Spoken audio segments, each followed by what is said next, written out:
Bienvenido a la Cueva del Ermitaño.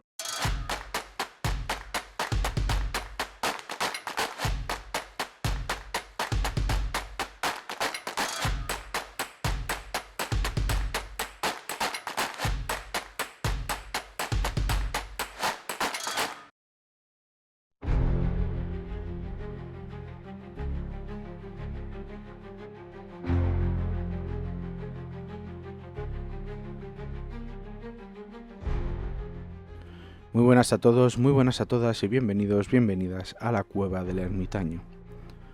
Hoy vamos a hablar de un fenómeno que probablemente hayáis visto en redes sociales en los últimos meses.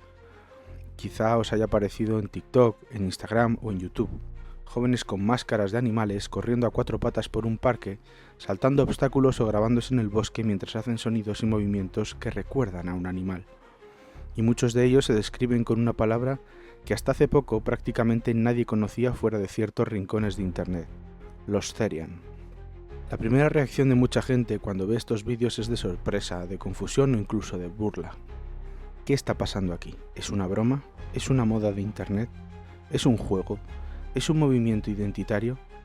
¿Se trata simplemente de adolescentes haciendo algo raro para llamar la atención o hay algo más detrás? En este episodio vamos a intentar entender qué es realmente el fenómeno Therian. Vamos a ver de dónde viene la palabra, cómo surgió esta comunidad, qué significa para quienes se identifican así, por qué se ha vuelto viral en redes sociales y también por qué genera tantas discusiones. No se trata de ridiculizar ni de idealizar el fenómeno, sino de entenderlo con calma, con contexto y con cierta perspectiva histórica. Para empezar por el principio, la palabra Therian viene de un término más largo: therianthropy, o en español, teriantropía. Es una palabra que combina dos términos del griego antiguo: therion, que significa bestia o animal salvaje, y anthropos, que significa humano. Literalmente la palabra se refiere a la combinación o mezcla entre humano y animal. Si pensamos en la historia de la humanidad, la idea de humano-animal no es nueva en absoluto. Está presente en muchas culturas desde hace miles de años. En la mitología egipcia, por ejemplo, encontramos dioses con cuerpo humano y cabeza de animal. En muchas culturas indígenas hay relatos de chamanes que adoptan el espíritu o la forma de animales. Y en Europa tenemos las historias de hombres lobo, quizá el ejemplo más conocido de transformación humano-animal en la cultura popular.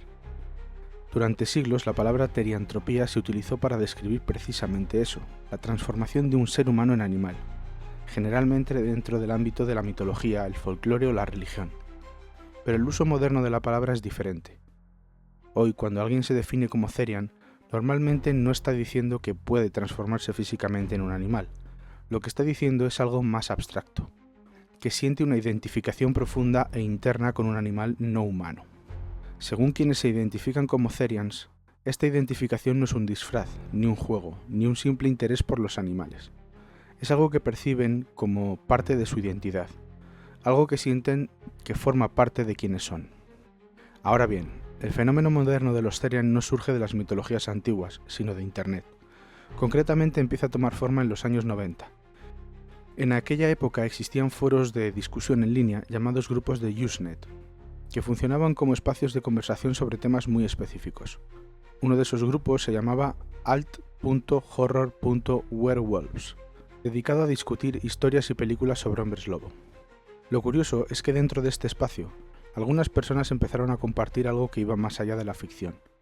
Decían que no solo les interesaban las historias de hombres lobo, sino que sentían una conexión personal con la idea de ser parte animal. Al principio parecía simplemente una conversación filosófica o metafórica, pero poco a poco esas personas comenzaron a reconocerse entre ellas. Descubrieron que no estaban solas en esa sensación de identificarse con un animal de manera profunda. A partir de esas conversaciones empezó a formarse una pequeña comunidad online. Para diferenciarse de la ficción de los hombres lobo adoptaron el término Therian. Era una forma de decir: no estamos hablando de fantasía, estamos hablando de identidad. Con el paso de los años, esa comunidad fue creciendo. Durante los años 2000 aparecieron foros especializados donde los miembros podían hablar de sus experiencias, compartir reflexiones y discutir qué significaba realmente ser Therian. Más tarde, esas conversaciones se trasladaron a plataformas como Tumblr, Reddit o Discord. Durante mucho tiempo fue una subcultura relativamente pequeña y bastante desconocida para el público general, pero todo cambió con la llegada de las redes sociales basadas en vídeos cortos, especialmente TikTok. En los últimos años han empezado a circular vídeos de personas que se identifican como Therian y que muestran ciertas formas de expresión asociadas a esta identidad. Por ejemplo, algunos llevan máscaras de animales hechas a mano, otros practican algo llamado quadrobics, que consiste en moverse a 4 patas de forma atlética, saltando obstáculos o corriendo por el campo. Estos vídeos son muy llamativos visualmente, y en internet lo llamativo se vuelve viral con mucha facilidad. En poco tiempo millones de personas empezaron a ver estos contenidos. Algunos reaccionaban con curiosidad, otros con incomprensión, otros con humor o crítica, pero el resultado fue el mismo. De repente la palabra Therian empezó a aparecer en todas partes. Para entender mejor lo que significa esta identidad dentro de la comunidad, hay un término importante que aparece con frecuencia: Theriotype. El Theriotype es el animal con el que la persona se identifica. Puede ser un lobo, un zorro, un gato, un ciervo, un ave rapaz, generalmente animales reales que existen o han existido en la naturaleza. Muchas personas que se identifican como Therian dicen que han descubierto su Theriotype después de un proceso de introspección. Algunos cuentan que desde pequeños sentían una afinidad muy fuerte con cierto animal.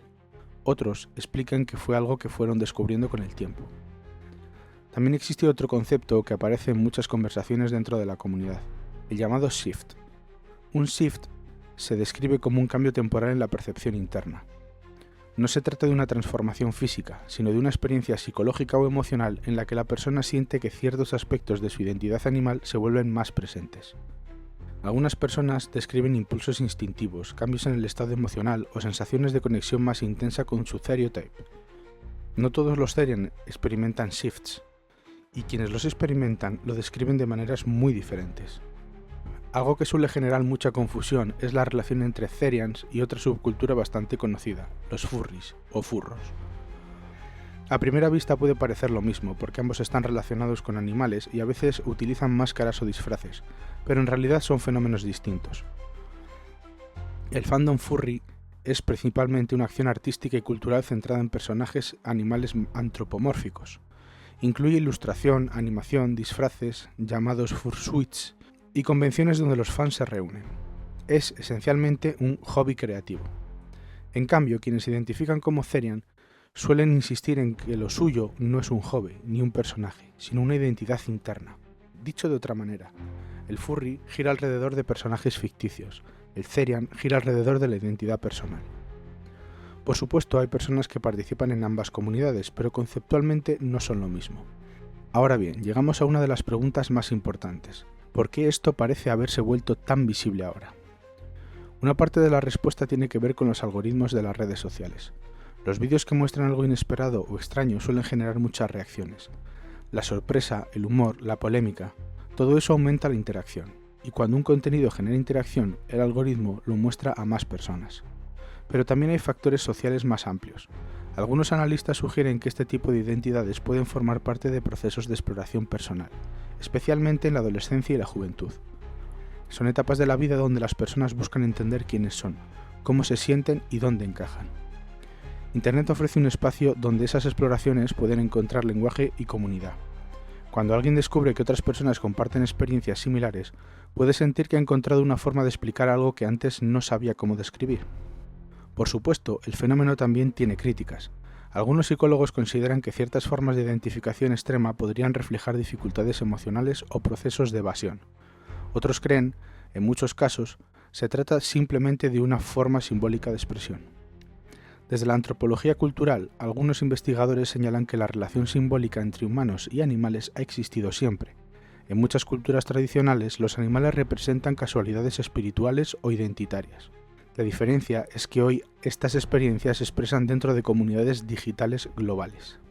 Otro aspecto interesante es que la viralización del fenómeno también ha traído mucha desinformación. En redes sociales circulan a veces afirmaciones exageradas o directamente falsas sobre lo que hacen o creen los Therian. En algunos casos se presentan ejemplos extremos como si representaran a toda la comunidad. También ha habido intentos de utilizar el fenómeno dentro de debates políticos o culturales más amplios. Algunos comentaristas lo presentan como un símbolo de lo que consideran excesos identitarios de la sociedad actual. Otros lo utilizan como ejemplo de diversidad identitaria. En medio de todo este ruido a veces se pierde la vista de algo importante. La comunidad Therian existe desde hace más de 25 años. Lo que es nuevo no es la identidad, sino su visibilidad masiva. Muchos miembros veteranos de la comunidad han expresado sentimientos encontrados sobre esta nueva exposición. Por un lado, más visibilidad significa más personas que pueden descubrir que no están solas en su experiencia. Por otro, también significa más malentendidos y simplificaciones. En los espacios internos de la comunidad, el tono suele ser mucho más introspectivo que el que vemos en los vídeos virales. Muchas conversaciones giran alrededor de preguntas filosóficas sobre identidad, naturaleza humana y autoconocimiento. Porque en el fondo el fenómeno Therian plantea preguntas bastante profundas. ¿Qué significa realmente la identidad? ¿Hasta qué punto es algo biológico, cultural o psicológico? ¿Cómo influyen las comunidades online en la forma en la que las personas entienden quiénes son? A lo largo de la historia, las sociedades han creado muchas formas diferentes de explicar las experiencias internas de las personas. Algunas desaparecen con el tiempo, otras se transforman, otras se integran en la cultura dominante. Es posible que la explosión viral de los Therian no sea solo una fase pasajera de Internet. Las tendencias digitales cambian muy rápido. Lo que hoy parece omnipresente puede desaparecer en unos meses. Pero también es posible que, más allá de la moda mediática, la comunidad continúe existiendo como lo ha hecho durante décadas, en pequeños espacios online donde las personas intentan entender experiencias que no encajan fácilmente en las categorías habituales. Al final, más allá de las máscaras, los vídeos virales o debates en redes sociales, estamos viendo algo que es bastante humano, personas intentando poner palabras a lo que sienten por dentro.